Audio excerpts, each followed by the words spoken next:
বাসায় ছিল আজকে একজন সদস্যের জন্মদিন।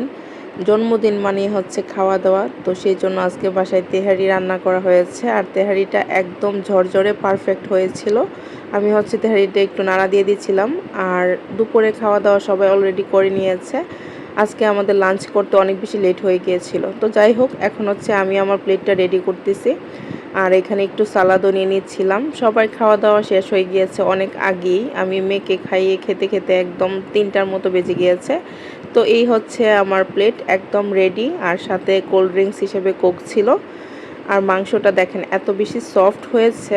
আমাদের বাসায় তেহারিটা এমনিতে অনেক বেশি মজা হয়, এটা যে খায় সেই বলে।